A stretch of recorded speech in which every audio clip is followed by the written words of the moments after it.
The coronavirus, now called COVID-19, is starting to impact the economy in China and also in Boston's Chinatown. After Chinese New Year, normally we are very busy. From the New England News Collaborative, this is next. How the loss of business for Chinatown restaurants has roots in ignorance and possible racism. The desire to stay away from people who happen to have Asian faces, to stay away from Asian businesses. And a Harvard study outlines the long-term health risks for gunshot survivors. You know, any crowded areas like the mall the day after Christmas, stuff like that where I feel like something's going to happen, probably triggers me to like that defense mode that I was in. Just, get away from the area that I'm in.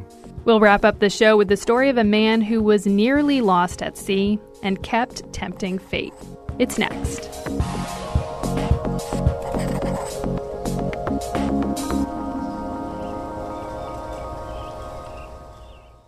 Next is produced at Connecticut Public Radio and is powered by the New England News Collaborative, 8 public media companies coming together to tell the story of a changing region, with support from the Corporation for Public Broadcasting. I'm Morgan Springer. Thanks for joining us. The outbreak of the coronavirus isn't just having an economic impact in China, where it originated, it's also starting to affect Boston's Chinatown. WBUR's Adrian Ma explains. If you happen to swing by New Golden Gate Seafood Restaurant in Boston's Chinatown, you might be confronted with the worst sound you could possibly hear in the restaurant biz. Silence. On this weeknight, not a single customer is in sight. After Chinese New Year, normally we are very busy. Mei Deng is the cashier here. Right now, it should be at least around 5 tables or something like that, at least. But instead, Deng walks through a dining room that's empty. That is, except for a server who's sitting at a table with his head in his arms and appears to be sleeping. Is he awake? 睡觉了吗? She says no customers, so there's no work to do, right? So you see, that's very, very slow.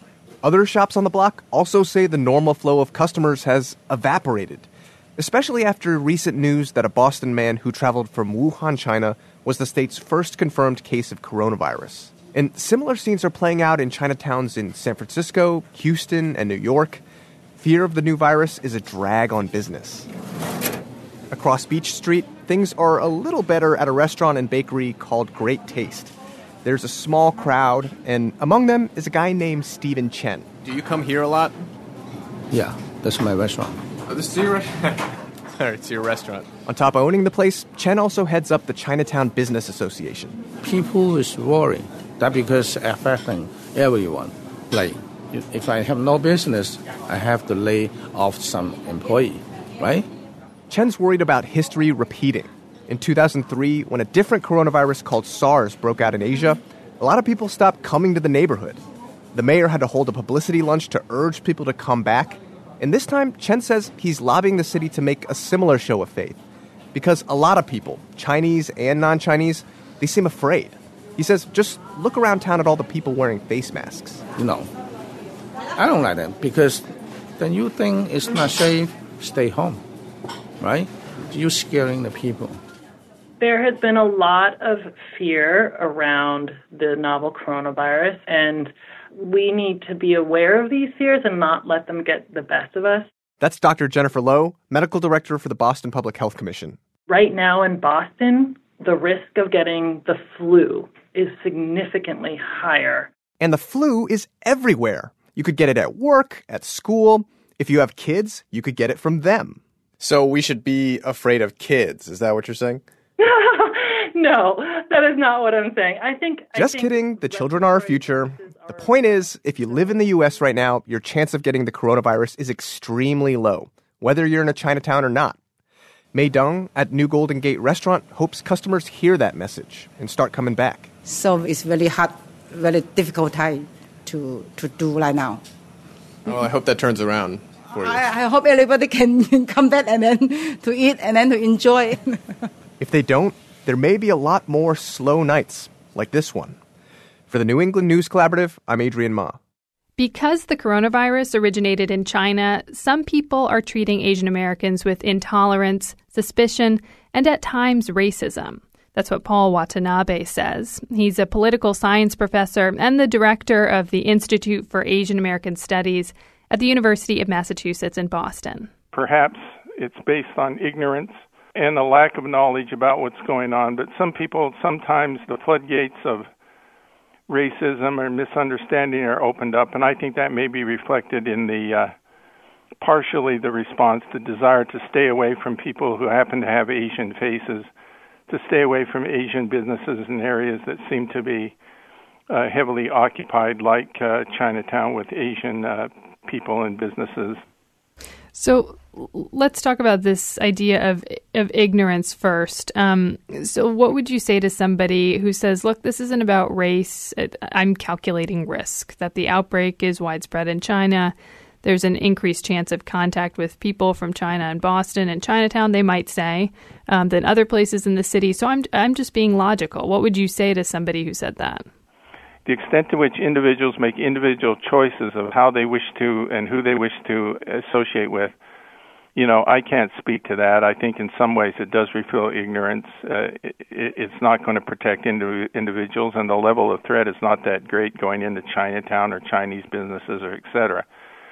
What I find much more disheartening is the extent to which individuals, and there's been examples of this, have, for example, bullied high school kids about the shape of their eyes, or complaining and making all kinds of stereotypical notions about what they eat and how clean they are. Or, for example, some of the experiences we've had even on our own campus, where we had one of the early cases of the coronavirus that was detected in the United States amongst our students here at UMass Boston. I've heard reports from students that some Asian American students, including amongst them, feel uncomfortable in class, that professors have told them that if they merely cough in class to leave the room. And, for example, in one case I was told, and I haven't verified it, that a professor soon after the virus told his Asian students that they probably shouldn't remain in the class. And that sort of level of sort of misunderstanding, that's misunderstanding that borders on intolerance and ignorance and racism. And isn't it true, too? I mean, we heard it in the story before that, this idea of, let's say, avoiding businesses in Chinatown really isn't that logical, because the flu is a way greater threat right now. That's a common formulation in American life. For people in the United States who look Asian, who may trace their ancestry to Asia, the line between where their ancestors came from and here in the United States is often blurred. People are perceived as perpetual foreigners, so tied to what's happening in their countries of origin. Here, for people in the mainstream society, particularly those of European descent, the line between where they came from and here in the United States is fairly strong and a stark one. If we have something like German measles, for example, we don't sort of condemn all people of German descent and consider them to be suspicious and treat them differently. And there's not a host of racist beliefs that are generated about those populations, and properly so. And it reflects something about the treatment of non-white peoples, including Asian Americans historically and in the current crisis to some degree. Paul Watanabe is a political science professor and director of the Institute for Asian American Studies at the University of Massachusetts in Boston. Professor Watanabe, thanks so much for talking. Thank you very much. I appreciate it.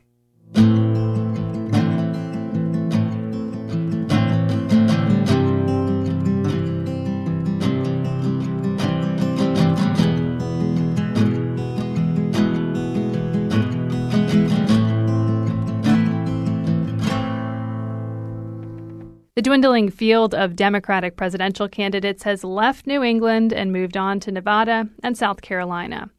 In case you missed it, it was a tight race in the New Hampshire primary, with Vermont Senator Bernie Sanders taking the win, followed closely by former South Bend, Indiana Mayor Pete Buttigieg. WBUR's senior political reporter Anthony Brooks has more on the results and the fallout. Thank you, New Hampshire. Maybe it was a long night and he was just ready for bed. Or maybe he did it to send a clear message to Buttigieg that he won. Whatever the reason, as more than 1,000 ecstatic supporters shook the gymnasium in Manchester, Sanders took the stage to claim victory, while Buttigieg was still addressing his supporters in Nashua. This victory here is the beginning of the end for Donald Trump. It was a far cry from the blowout victory over Hillary Clinton 4 years ago, but a win is a win. It established Sanders as the Democratic leader for the presidential nomination. And this is a movement from coast to coast, which is demanding that we finally have an economy and a government that works for all of us, not wealthy campaign contributors. Sanders, the 78-year-old Democratic socialist, the oldest candidate in the race, finished just ahead of 38-year-old Buttigieg, who's the youngest. Speaking to his supporters in Nashua, Buttigieg congratulated Sanders on the senator's strong showing and promised to continue his campaign. Buttigieg offered a message of moderation and unity while jabbing Sanders' plans for political revolution. In this election season, we have been told by some that you must either be for revolution or you are for the status quo. But where does that leave the rest of us? While Buttigieg built support among moderates, independents, and what he calls future former Republicans, Sanders counted on committed progressives and legions of younger voters like Catherine Lockridge of Durham. I was between him and Warren for a long time, and then I realized that he's been probably the most consistent out of all the candidates, so I trust him the most. Senator Amy Klobuchar supplied the other dramatic storyline. She impressed voters Friday with a strong debate performance and then built momentum, or what became known as Klomentum, which carried her to a dramatic third-place finish. And tonight in New Hampshire, as everyone had counted us out, even a week ago, thank you, pundits, I came back and we delivered. Over the past few days, Klobuchar made a case that a pragmatic progressive with a record of winning in red counties in the Midwest offers the best chance of beating Trump in November. Our country cannot take another 4 years of Donald Trump. The rule of law can't withstand another 4 years of a president who thinks that he is above it. Klobuchar appealed to moderates like Barbara Reid of North Swansea, who was impressed when she saw her in Keene over the weekend. Initially, I was very much in favor of Elizabeth Warren, but she is a moderate, which will appeal to more broad spectrum of voters. Warren, who was leading in many polls through last summer and the early fall, lost the support of Barbara Reid and finished a distant fourth. She addressed her supporters early in the evening and vowed to carry on, insisting that she's the candidate who can unite a fractured Democratic Party. Warren says the contest for the nomination is just getting started and that her campaign is built for the long haul. We're 2 states in with 55 states and territories to go. We still have 98% of our delegates for our nomination up for grabs. And Americans in every part of the country are going to make their voices heard. Warren finished just ahead of Joe Biden, who skipped out of New Hampshire before the votes were even counted, and headed to South Carolina, where he's still leading in the polls and still hoping the state's black voters can give him a win. New Hampshire made clear that Sanders is the frontrunner for now, but leaves many questions unanswered. Can Buttigieg continue to be viable in the South, where he has scant support among African Americans? Can Klobuchar, who lacks money, push beyond New Hampshire? Is Biden still viable? Can Warren reignite her campaign against all odds? And can anyone unite a divided party? For the New England News Collaborative, I'm Anthony Brooks in Manchester. Coming up, a Harvard study outlines the long-term health risks for gunshot survivors. It's next.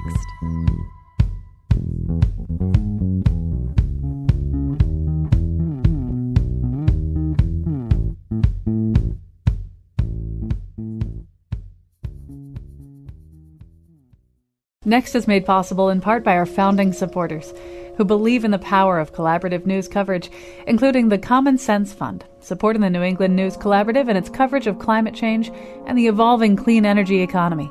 Support also comes from Douglas Stone and Mary Schwab Stone through the Smart Family Foundation of New York. Welcome back. I'm Morgan Springer. There's a new study from Brigham and Women's Hospital in Boston that says people who have survived being shot experience high rates of long-term health issues, more than survivors of car crashes. Reporter Ryan Lindsay from the public radio collaborative Guns in America has more.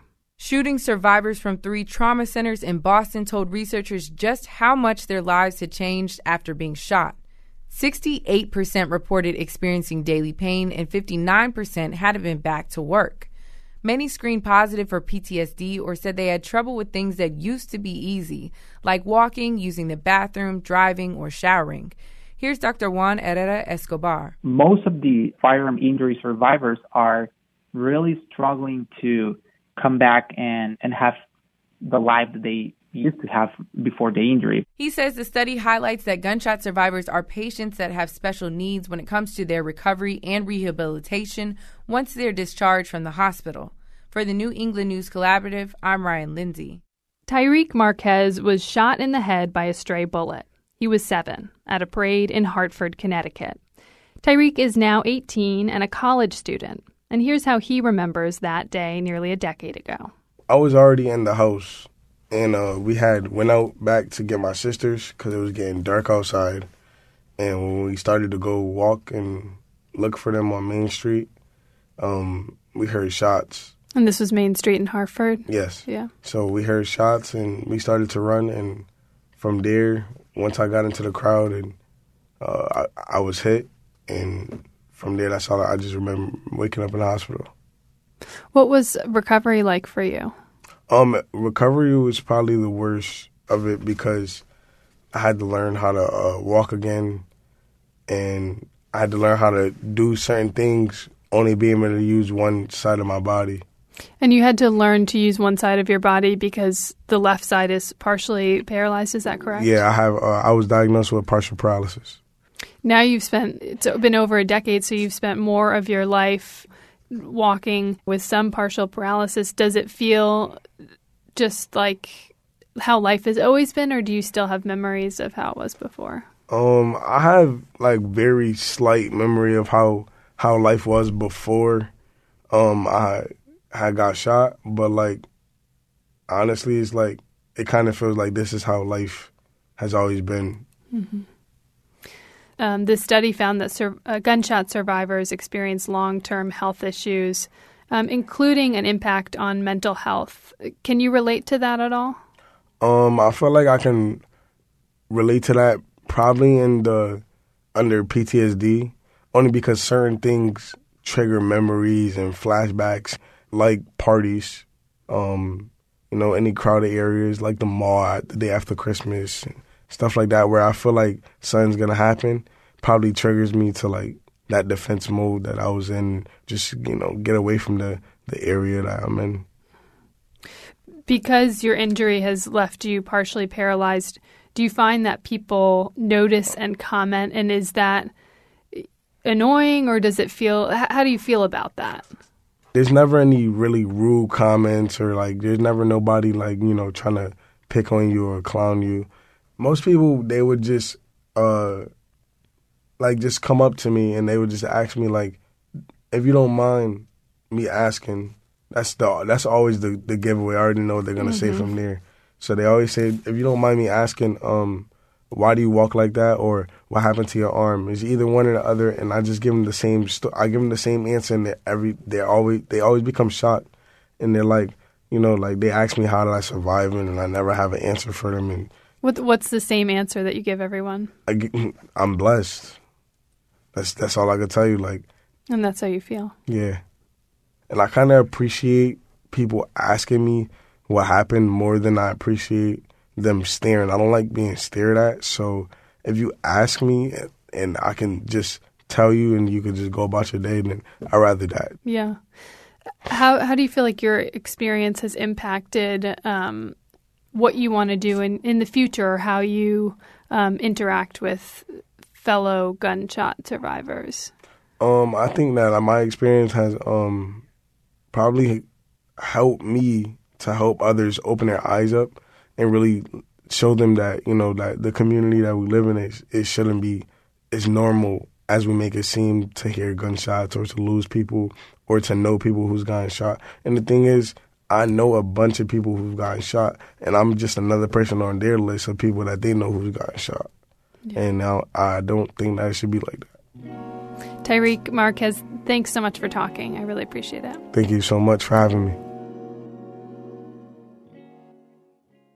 Homelessness rates are down in the U.S. That's according to the U.S. Department of Housing and Urban Development's point-in-time counts, which calculate the number of homeless people in the country on one day each year. Homeless populations are particularly concentrated in cities on the West Coast and in the Northeast. Boston Mayor Marty Walsh is revamping the city's plan to end chronic homelessness after the city missed its goal by the end of 2018. And one of the reasons they missed it is lots of people are coming to Boston from places outside of the city and from other states for shelter and services. WBUR's Lynn Joliker has the story. Leanna Ramos had no ties to Boston before she ended up on the streets here in her late 30s using heroin and fentanyl. She had lived her whole life in New Bedford. I had a traumatic experience. A trauma. My mother called the ambulance. They came, took me, and dropped me off out here in the psych ward.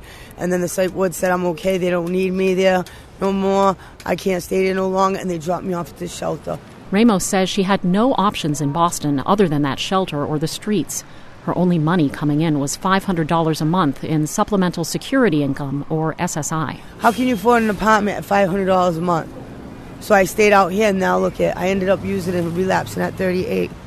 And I OD'd 2 times already. Ramos is now 46. We find her outside Boston Healthcare for the homeless in the South End. She's sitting in a wheelchair she uses to push around her belongings. She's styling her hair with gel as we talk. Ramos is one of a few dozen people milling around. Several are clustered at the far end of the building. Some of them are injecting drugs. But then security guards make them clear the area.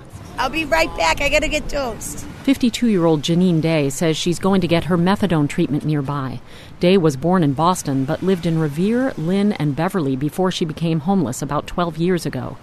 She says she and her now ex-husband got caught up in drugs. That led to a criminal record. The state took away her kids.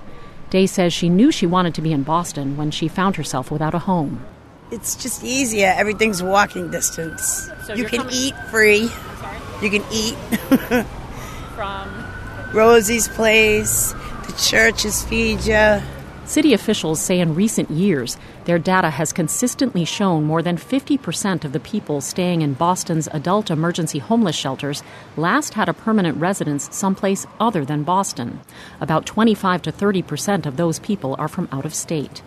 The percentage of people coming from out of town when homeless is significantly higher than in some other big cities, including San Francisco and Seattle, according to those cities' data. What's the last places you lived outside of Boston? I was just living up in Maine. When people enter Boston's emergency shelters, they often answer questions including the zip code of their last permanent residence. The city's largest homeless services provider, Pine Street Inn, says in 2019, people came to the organization's shelters from more than 150 Massachusetts cities and towns, and from around the country. Pine Street's president and executive director, Lindia Downey, says people cited lots of reasons. The issues were as complex or as simple sometimes as there's no shelter in the town I live in. Somebody said go to Boston. Maybe someone went into treatment. A treatment bed was available in Boston. People who are homeless are drawn to Boston because of public transportation. They're drawn to the health care and the many services available to help people get back on their feet. But Downey says it's harder for people to regain stability when they leave the area where they have connections. We know that if people have good family support or some social support network, they're more likely to stay out of homelessness. But when you don't have something available for people in their hometown, it makes it much, much harder for people to reconnect and get out of homelessness. Boston is known for sheltering the vast majority of people who are homeless here. Just 2% of the city's homeless population was unsheltered during the annual homeless census last year. The national average for major cities is 37% unsheltered, according to the Department of Housing and Urban Development. Boston officials and advocates stress they help everyone who arrives at their doors. but they say they'd like to see a more regional approach to homelessness. There's really endless need, and unless everybody is housing everybody from their community, we're going to see continuous inflow into Boston. That's Lila Bernstein, advisor to the mayor for the Initiative to End Chronic Homelessness and deputy director of Boston's Supportive Housing Division. Bernstein says over the last 4 years, Boston has housed more than 960 adults who were chronically homeless. And that's on top of the 1,200-plus veterans the city has helped house, many of whom were chronically homeless. That means homeless for at least a year, or having 4 episodes of homelessness totaling 12 months over a 3-year period. The person also has to have a disabling condition. The number of people who are chronically homeless in Boston now is 19% lower than when the city started its initiative, according to Bernstein. But what we imagined was we would work really hard on housing some of the most vulnerable, some of the people really stuck in our system, and that we would start to see the number of people in shelter on a given night shrink, and we're not seeing that. Why did you come here when you became homeless? Changing my life. To change your life? Yes. Javier Rosario is from Philadelphia. The 41-year-old says when he found himself without a home 4 years ago, he decided Boston was the place to go. Did you hear anything about Boston being a good place if you're homeless, like to get help? Yeah. More people say like they come up program for housing. So you even heard that in Philadelphia, that Boston's better in terms of helping you get housing? Yes. When we met Rosario, he said he was working full-time as a cook. He was receiving medical care for conditions including post-traumatic stress disorder, but he was still staying at a shelter. Again, Pine Street Inn president and executive director Lyndia Downey. I think sometimes people think they come into shelter and they get to be on top of a wait list for housing. That's not true. Downey and city leaders point out, despite all of the efforts to help people who are homeless find housing, Boston is still an extremely expensive, tight market. There isn't enough deeded affordable housing or permanent supportive housing for people who've been homeless. It can take a year or more to get housed. But other cities are also struggling to keep up with the influx of people looking for a place to stay and ultimately a home. Hey guys, how are you? Good guys. Quincy is one of them. At the emergency shelter Father Bill's Place, the band Boston is playing in the cafeteria. Some clients are awaiting lunch or resting because of medical issues. The shelter serves people from 41 South Shore communities, but Father Bill's president and CEO, John Yazwinski, says people show up from cities and towns beyond that area. We've really become that safety net of other systems of care. Over 20% of the people that come here get discharged from other state systems of care. Other shelter providers say the same thing. They're referring to people coming out of prisons and jails, state mental health programs, private psychiatric hospitals, and foster care with nowhere to go. Yazwinski says there's a revolving door between addiction programs and the shelters, which means the system is failing the most vulnerable people. They're coming in and they're struggling with an addiction. We'll get them into a treatment program. They'll go to a detox. Maybe they'll go to a 3-month program. But sad to say, there isn't anything at the end for them. And then they end up coming back here where they're trying to stay sober and they're sleeping next to somebody that's actively using right now. People actively using drugs or alcohol can't stay at many of the emergency shelters around the state because of rules requiring sobriety. They often end up heading to other shelters that will take them in even when intoxicated. People who run those facilities, including Pine Street Inn and Father Bill's, say meeting people's needs, wherever they are, is the way to end long-term homelessness. For the New England News Collaborative, I'm Lynn Joliker. That story is part of a 4-part series on homelessness. The entire series is at wbur.org. Sticking with those HUD homeless numbers we talked about earlier, while the trend of homelessness is declining nationally, Maine saw an increase of 8% from 2018 to 2019, and it's actually seen a steady increase over the past 2 decades. Portland is currently working through the long and contentious process of building a new emergency shelter. But for people dealing with mental illness or addiction, about 20% of the homeless population, emergency shelters that mandate counseling or sobriety just don't work. So a new approach has emerged, low-barrier, permanent housing with no strings attached. It's called Housing First, and as Maine Public Radio's Nora Flaherty reports, experts say that's part of a larger strategy to save lives and, in many cases, money. Don Wade's apartment at Houston Commons in Portland is small and cozy and packed with art, family photos, and a 32-pound black and gray cat named Jupiter. He's my baby. He's so spoiled. He gets tuna. But Wade and Jupiter haven't always lived together. For about 4 years, Wade was homeless, living on and off the streets in Maine and Massachusetts, so she had to rely on friends to take Jupiter in. I had lost a few jobs. My mental illness got a little bit worse through the years, and I'm an alcoholic. So my life was falling apart. I couldn't keep a job. She sometimes stayed at Portland's homeless shelter, but she says it was hard. It's kind of scary sometimes. You know, the drugs, the stealing, the ODs, not being able to sleep at nighttime because people are talking, they're in and out of their bags with the plastic noise, carrying bags everywhere you went. And the bags get heavy. Wade says her life now is very different. I could take a shower anytime I want, eat my own food, take a nap in the day. I wake up at 2 or 3 in the morning. Instead of like a normal person gets up at 7, I like to hear the birds in the morning, look out my window, and have peace of mind before everybody else comes to. But it's the blessing of knowing that I'm safe, I'm secure. Wade is part of the homeless population that's considered most vulnerable, the 20% who are sick or have mental health problems or who are addicted to alcohol or drugs.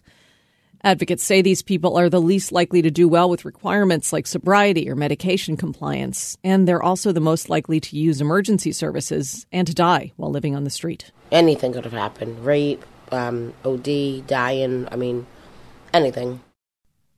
What we were getting exhausted by emotionally and physically and spiritually is putting on memorial services for people we had known for years and years who had died on the streets. Mark Swan is the executive director of the homeless services agency Preble Street. He's been working with homeless people in Portland since 1991.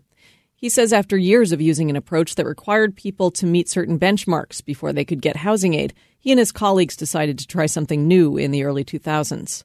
And he says the deaths of chronically homeless people, who he and his colleagues knew well, were a major motivation. We said we have to do something different. We have to do something better than just putting on these sad little memorial services in a soup kitchen. Housing First is exactly what it sounds like. The idea is that people do better when they have permanent housing, and then they're more likely to access services like counseling and rehab. For some, this approach seemed counterintuitive. Why reward people who can't stay sober or reliably take their medications with a place to live? But the traditional strategy clearly wasn't working either. So Preble Street worked with the affordable housing developer Avesta and the Portland Housing Authority to create a Housing First building complex. Logan Place opened in 2005 with 30 units. There was a lot of skepticism. It was a big risk, I think, for all three organizations. We talk all the time that was a transformational, moment for this agency, literally the night it opened. Swan has called that night the best of his career. And today, Preble Street operates 3 similar residences that provide permanent housing and services for 85 people who were once chronically homeless. Gil Gagney is one example. At Houston Commons, he paints for 5 hours a day. It makes me relax. I suffer from PTSD and severe anxiety. And my psychiatrist told me if I painted 5 hours a day, I wouldn't have to take medication. When Gagney was homeless, he says he spent many nights at Portland's shelter, which is often overcrowded. When you have PTSD and you wake up with someone's arm across your chest, it kind of messes up your whole day. And the continual stress of homelessness makes it hard for people like Gagney to survive on the streets. But there are hundreds like him, and spots for Housing First units are limited. So when one opens up, a committee whose members work with chronically homeless clients meets to go through a list of names of people who could benefit from stable housing. Swan says it's a brutal process. It feels almost like playing God. If you don't get one of those 30 units, it hurts our heart because we think we may be not able to help that person and they may lose their life. Housing First still meets with resistance, but at this point it is generally recognized as a best practice for getting people who are chronically homeless off the street for good. The city of Portland has committed to a Housing First approach as it plans for its emergency shelter. Ultimately, Housing First can also save communities money. For example, the Maine State Housing Authority found savings of about $23,000 in 1 year for the tenants in Logan Place versus money spent on jail, emergency rooms, detox centers, or mental health treatment.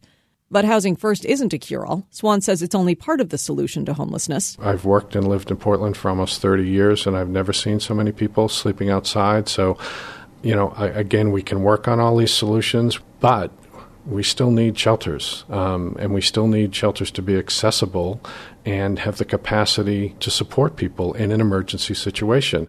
Elsewhere in Maine, Bangor, Brunswick, and Ellsworth offer similar programs. And around the state, agencies work to get people into less formal versions of Housing First. For the New England News Collaborative, I'm Nora Flaherty.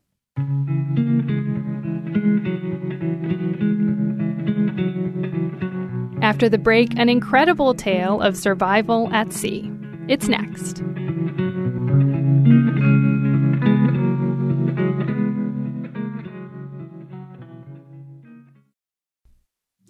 Next is made possible in part by our founding supporters who believe in the power of collaborative news coverage, including the John Merck Fund, supporting the New England News Collaborative in its coverage of climate and clean energy.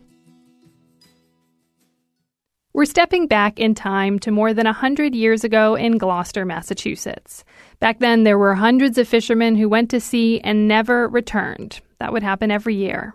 Howard Blackburn should have been among those fishermen lost at sea, but instead, he became a local hero. Independent producer Matt Frasica has Blackburn's story.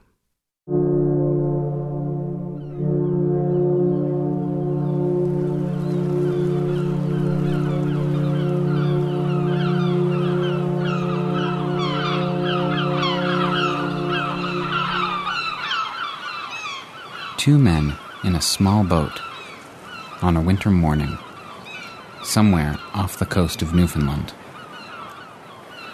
Tom and Howard. They pulled up a fishing net full of halibut, enormous fish, hundreds of pounds each. Tom hauled in the net, and Howard grabbed each fish and clubbed it over the head to kill it. Around them, other men worked in other boats. In the distance, they could see the schooner they had sailed to Newfoundland. The storm came up quickly. The other boats disappeared. Tom and Howard started rowing back to the ship, but they couldn't see it through the snow.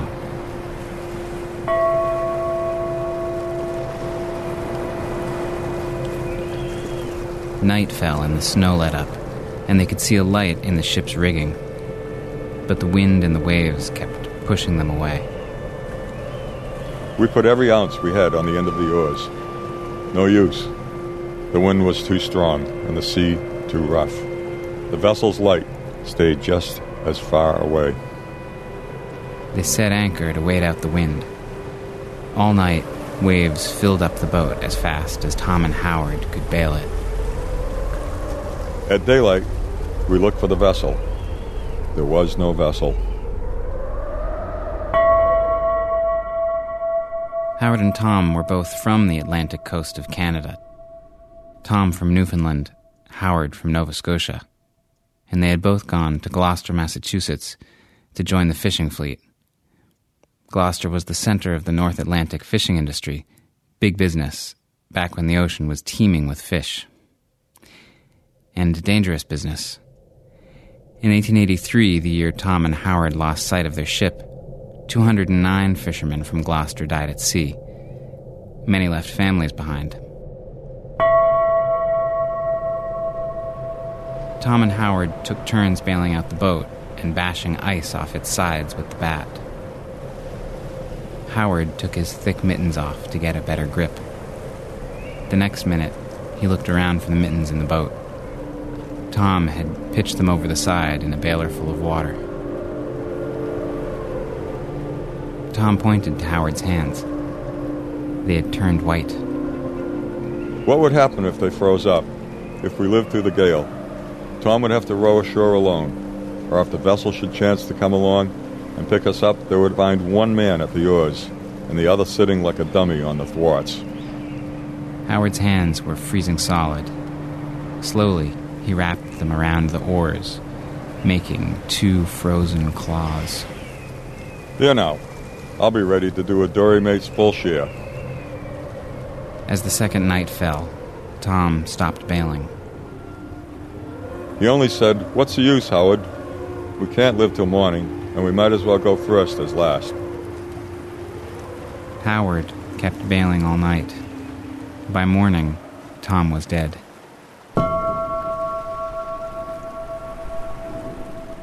The wind had stopped blowing. Howard slid his frozen hands onto the oars and started rowing. He rowed all day, and all the next day. By noon on the fourth day after the storm, Howard saw land.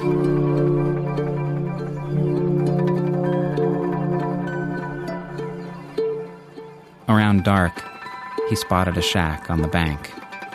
It was abandoned and full of snow.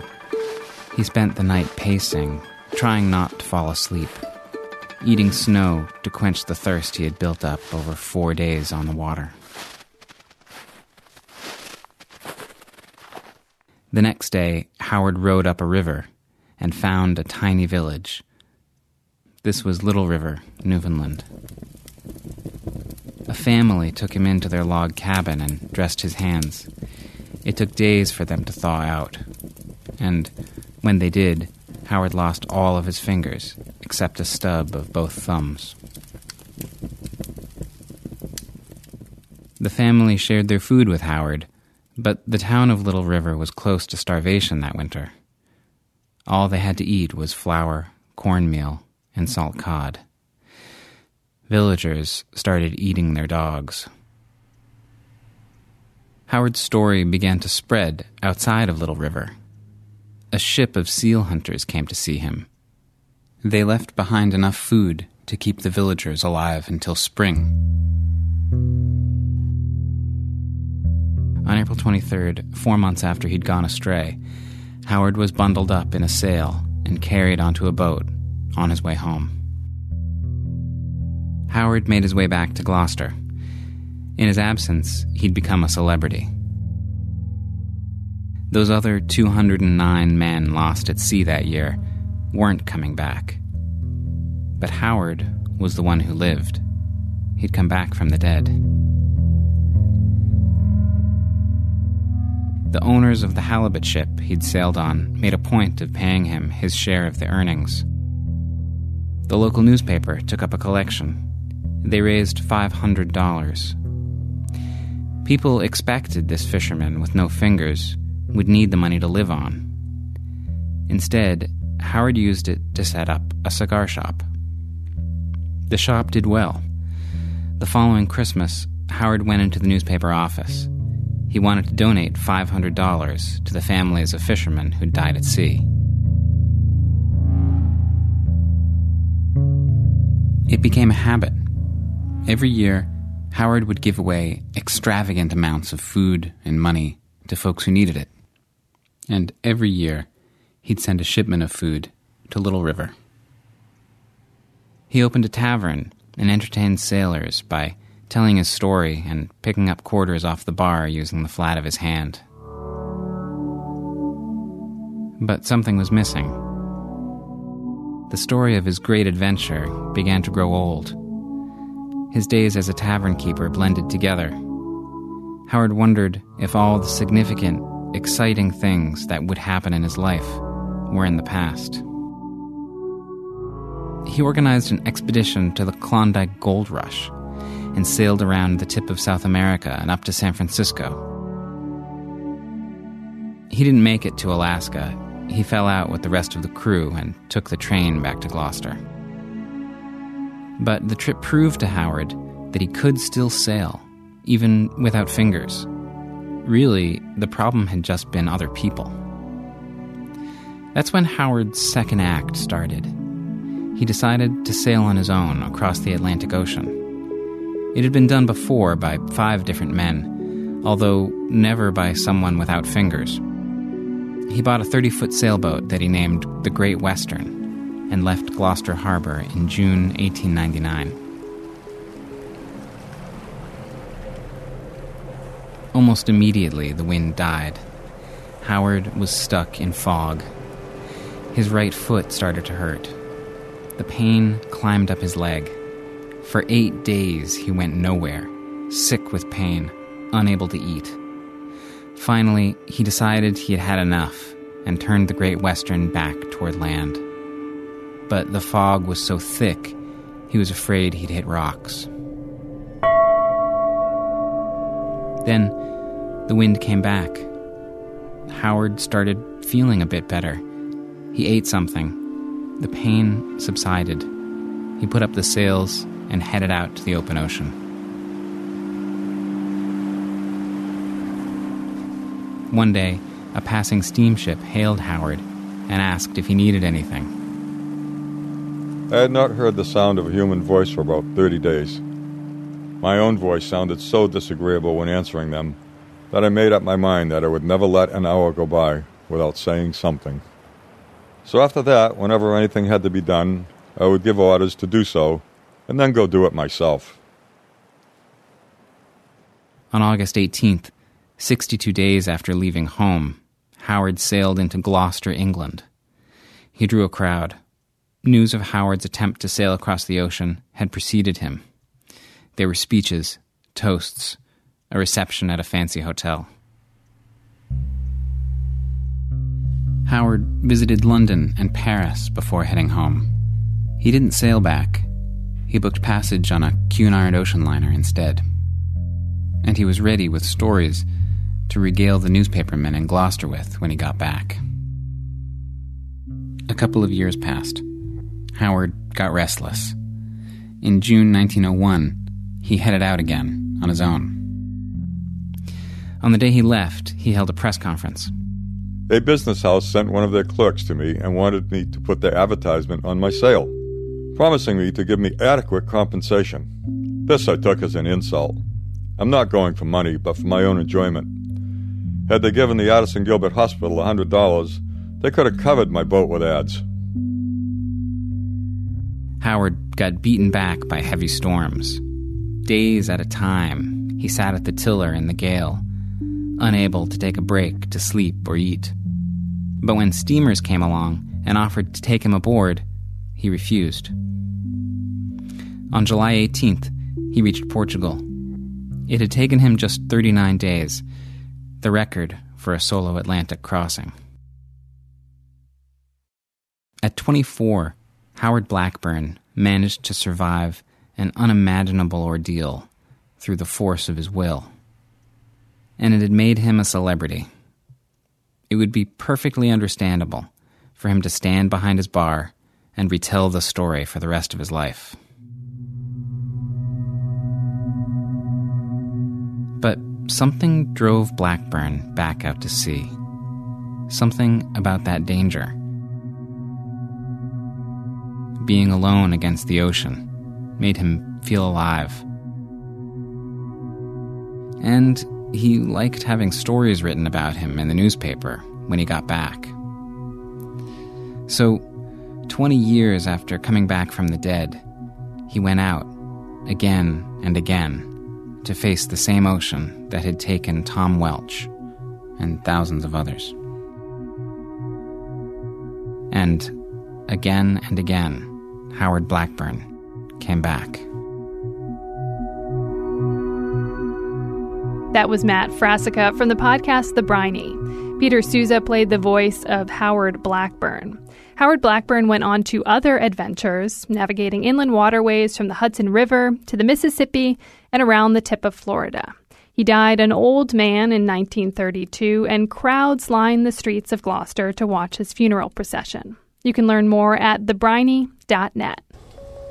That's a wrap on our show this week. Next week, we'll talk about a recent study that found giving parents the opportunity to choose their kids' schools has increased segregation. You can find our show wherever you get your podcasts. Just search Next New England. Next is produced by me, Morgan Springer. Vanessa De La Torre is our executive editor. The executive producer is Katie Tolarski. The New England News Collaborative is powered by the Corporation for Public Broadcasting, Connecticut Public Radio, Vermont Public Radio, New Hampshire Public Radio, Maine Public Radio, New England Public Radio, WBUR, WSHU, and the Public's Radio.